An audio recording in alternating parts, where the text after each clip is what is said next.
wadnay warbixinteeda marka labaad waxaan u mahadnaqaynaa degmooyinka iyo gudoomiyeyaashooda marka koobaad waxaan u mahadnaqaynaa degmada Balidhiig marka labaadna waxaan u maqaynaa degmooyinka kale ee soo camiray halkan haddaan warbixinta hore ugu maro hawshan aan wadno ee xisbiga kulmiye uu qabtay 60 degmo waxaan wakiil kaga nahay hoggaanka xisbiga ama musharax xisbiga mudane Muuse Biixi Cabdi oo siyaasaddiisa iyo barnaamijkiisu ay tahay in gobolada dalkoo dhan la gaadhsiiyo isboortiga dhalinyarada si ay loo dhiirigeliyo oo niyadooda loo dhiso isboortigu wuxuu ka mid yahay waxyaalaha dhalinyaradu aad iyo aad wuxuu taru ka mid yahay taa waxaanu kaga wakiilnahay hoggaanka xisbiga iyo xisbiga kulmiye ayaanu wakiil kaga nahay haddaanu nahay gobolka Togdheer taas waa taa wafdigan halkan aanu ku wada maraynay ninka la yiraahdo Mustafa Qalab oo ah heer qaran dhalinyarada heer qaran oo aad uga soo shaqeeyay koobka maan aad ugu mahadnaqaya madaxda kale ee gobolka Togdheer ee aan ka tirsan xisbiga ka tirsan oo garabka dhalinyarada afayeenka Ismaaciil Xalane iyo kuwa kale la midka ah baad bay iyaguna u mahadsan yihiin mahadda koobaad waxaan siinayaa degmada Balidhiig oo soo dhaweynta iyo martigelinta iyo wanaagga iyo sharafta ay u samaysay degmooyinkan iyo xisbiga baan aad iyo aad ugu mahadnaqayo uu kow ka yahay gudoomiyuhu kow ka yahay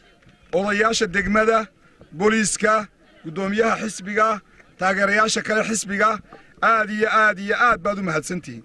haddaan ku daro degmada Balidhiig waa degmo qarnigeedu weyn yahay taana aad iyo aad bay degmada Balidhiig waa degmo taariikhi leh aad bay u mahadsan tahay waxaan kaloo u mahadnaqayaa 5 degmo gudoomiyeyaashooda iyo madaxdooda iyo maamulkooda hadday tahay gudoomiyaasha degmooyinka iyo gudoomiyaasha xisbiga ee degmooyinka iyo madaxda kaleba aad iyo aad baad u mahadsantihiin sida habsanida leh xilkasnimada leh karaamada leh ee aad u soo dadaasheen isu soo xilqaanteen dhalinyaradiinii iyo idinkuba aad u wada timaadeen aad iyo aad baan idinka mahad celinaya qodobka labaad saddexaad waxaan leeyahay dhalinyartaan leeyahay isboortiga ah idinkuna aad iyo aad baad u mahadsantihiin si aad u soo ajiibteen arrintan uu idin qabtay xisbigu aad iyo aad baad ugu mahadsantihiin waa danteennii waa dantiinnii waad ku mahadsantihiin dadaal baa laydinka rabaa ciyaar wanaag baa laydinka rabaa isdhaqashaa laydinka rabaa isbarashaa laydinka rabaa karaamaa laydinka rabaa inay kooxiba kooxday la ciyaarayso ixtiraamtaa laydinka rabaa in degmada iyo deegaanka aynu joognaad ixtiraamtaan baa laydinka rabaa inaad idinkoo walaala ah oo isbartay oo kala badiyey oo wada ciyaaray oo gacmaha is haysta oo qolaba qolo salaamayso aad tagtaan baan idinkana idinka rabnaa oo idinkuna bushaareynayna dhalinyartana intaasaan leeyahay waxaan ku soo koobayaa xaqiiqdii arrintan koobkan aynu ka qabanay degmooyinkan waa kii koobaad waa koobkii koobaad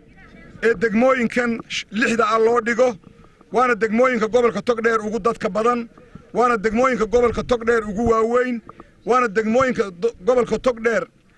xisbiga kulmiye oo dadka ugu badan uu ka helo way degmooyinkan sidaa daraadeed baan lagu dhiirigelineynaa inay horumarkooda ka shaqeeyaan waxbarashadooda isboortigu wuxuu ka mid yahay waxbarashada bulshada ayuu ka mid yahay waxaan ku soo gabagabeynayaa oo aan u hambaliyeynayaa una ducaynayaa madaxweynaha jamhuuriyadda Soomaaliland Axmed Maxamed Maxamuud Siilaanyo ilaahay ka raali noqdo wadankan horumar buu gaarsiiyay meel aad iyo u qaaliya buu gaarsiiyay hadday waxbarasho tahay hadday wadooyin tahay hadday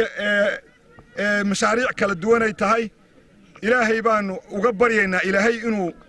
jannadiisa ku casumo ilaahay inuu ka raali noqdaan ilaahay u baryaynaa wuxuu hambaliyeeyay doorashadii oo uu ku wareejiyay saaxiibkii oo uu digreeta ku soo saaray waqtigeedana uu cayimay ayaa iyaduna iminka uu cayimay taasna waan ugu hambaliyeynaynaa madaxweynaha waa ugu mahadnaqaynaa ilaahay ka raali noqdaan leenahay kulligiinba aad baad u mahadsantihiin qalabkan halkan yaala ee 6 kooxooda kooxdiiba waxa halkan u yaala 18 xabadood oo diraysa 2 koob 2 kubadood 36 biladood kabihii iyo sharabaadadii 36 ka biladood koobabka labada kooxood ee ciyaarta ugu dambeeya ee kala helun baa yeelanaya 36 ka biladood ogaada waxa leh dhalinyarada kuwa ugu ciyaarta wanaagsan kuwa ugu sharafta badan kuwa ugu akhlaaqda wacan kuwa ugu ciyaarta wanaagsan baa leh marka nin walba ku dadaal inaad ka ugu ciyaarta wacan ee ugu akhlaaqda wacan ee ugu karaamada wacan aad noqoto intaasaan ku soo koobaya aad baad kulligiinba u mahadsantihiin